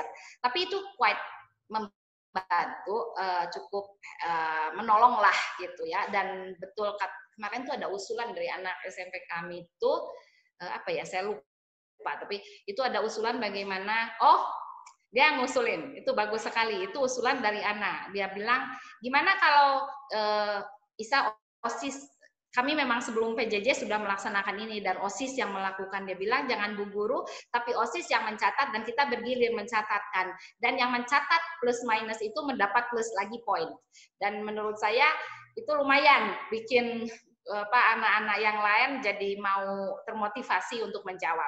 Nah, mungkin itu kemungkinan yang bisa saya tawarkan, Bu Rizka, entah menjawab, entah lumayan lah ya, tapi semoga ada lebih jawaban lewat Anda belajar tadi, icebreaker with Zoom. Itu bisa juga membantu. Begitu, Bu Rizka. Begitu, Pak Dharma, saya ke Bu Navita ya. Silakan, Bu. Bu Navita tuh tadi tuh bertanya tentang efek 5 bulan ya, anak-anak kan perlu gerak juga, Bu. Anak-anak perlu ruang gerak yang maksimal. 5 senses ini sangat perlu digerakkan untuk anak-anak, apalagi usia muda ya, 12 ke bawah, 7 ke bawah. Bagaimana mengatasinya? Saya melihatnya kembali, saya membuat terobosan itu, saya minta guru-guru itu untuk memasukkan keterampilan hidup itu ke dalam pembelajaran. Jadi kami itu punya sebuah daftar, banyak sekali. Di daftar itu ada sekitar 50 aktivitas. Kami cari di internet, apa sih gerak yang bisa anak, misalnya ngasih makan pets-nya, binatang peliharaan, beresin tempat tidur, terus bantu masak, bantu dan lain sebagainya kita daftarkan di situ. Dan kemudian anak itu boleh memilih setiap hari itu setidaknya 2 sampai 3 hal untuk dia bantu orang tua. Dia bantu orang di rumah. Dan itu diharap dilaporkan di dalam program mingguan. Jadi kami itu setiap anak tuh kami bikinkan ada program individu, disebutnya program individu. Di situ tuh berisi program mengajar. Jadi ini tuh guru-guru juga mungkin bisa saya contohkan, jadi kayak hari Senin nih, hari Senin tuh ada 3 program biasanya, dan di program itu ada yang IPA, Maths kayak begitu, dan kemudian nanti orang tua tuh harus melapor di ujungnya itu. Tergantung lagi orang tua merasa ini butuh atau tidak ya. Kalau saya sih butuh, saya suka lapor ke gurunya. Anak saya masih kelas 5 SD sekarang, yang paling kecil. Nah, itu ditulis, tinggal di daftar itu 50 keterampilan hidup itu, tulis saja nomor berapa yang dia lakukan hari itu satu bergerak. Setidaknya bukan hanya gini doang ke gadget, itu satu. Terus hal yang lain yang bisa saya usulkan Ibu adalah tentu saja ini lucu, tapi menurut kami lakukan secara rutin di keluarga kami untuk menghilangkan rasa penat, ya. Piknik, ya. Saya sih suka piknik. Tentu saja ini lucu, pikniknya nggak di luar, Bu, di dalam rumah gitu ya. Carilah area terbuka di dalam rumah, dan terus terang saya masak misalnya barengan sama anak, dan kemudian kita kayak piknik sedikit lah di situ untuk membuat anak itu ngerasa, oh maaf, sebelum PJJ kami terbiasa bisa malam minggu makan di luar. Nah, sekarang sudah tidak ada, saya tidak berani sama sekali makan di luar, jadi apapun kita masak di dalam.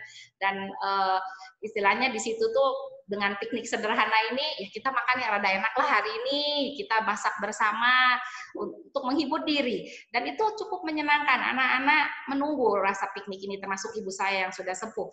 Nah, ya terobosan-terobosan yang ya kan masaknya itu sendiri ya, membantu kami memasak bersama, itu juga kan sebuah gerak ya, sebuah hal yang dibutuhkan. Ya, saya kira memang sangat tidak mudah dan sangat menyiksa ya, butuh main ya gimana lagi ya, kita belajar mensyukuri bahwa kita masih sehat. Saya suka bilang ke anak-anak, terutama anak saya yang masih kecil ini yang masih sangat perlu sekali, dia suka bilang, aduh pengen main, mata tangga aja saya nggak berani kasih, ya. Ya saya cuma bilang bahwa ya udah kita lakukan apa yang kamu bisa bantu di rumah, ya untuk ini ya, mungkin itu hal kecil ya Bu, tapi selama ini mungkin kita lupa bahwa anak-anak harusnya itu memang terlibat dalam chores ya, chores itu pekerjaan rumah sehari-hari, dan yang membuat mereka bergerak, tangan bergerak, mencuci segala, itu adalah belajar untuk lepas dari stres sebenarnya ya. Ya mungkin saya kira suasana di rumah juga bagaimana orang tua bersepakat mengapresiasi anak dalam usahanya ini, ya itu juga sangat menolong anak-anak ini untuk rada lupa stresnya. Ya mungkin seperti itu, mungkin Pak Darmo dan Bu Navita, maaf itu mungkin yang saya bisa usul. Oke, terima kasih Bu Tanti. Artinya presentasi yang sangat menarik, dan saya tidak akan menyimpulkan apa-apa gitu ya. Ini saya akan bacakan sebagai yang terakhir kali, ada semacam sharing dari Ibu Mas Ayu Amanda Ledika, bahwa dia merasakan bahwa perubahan PJJ dari sekolah yang luar biasa, baik sejak tahun ajaran ini. Jadi dia, Ibu Mas Ayu ini harus menambah motivasi saya sebagai orang tua di antara kesibukan, karena sebagian besar orang tua sudah tidak bekerja di rumah, sedangkan anak-anak harus tetap belajar di rumah. Oke, sebelum saya akhiri webinar ini, akan ada poll yang mungkin kami mohon untuk Bapak Ibu peserta untuk mengisinya. Silahkan Pak Budi ditampilkan pollnya, dan juga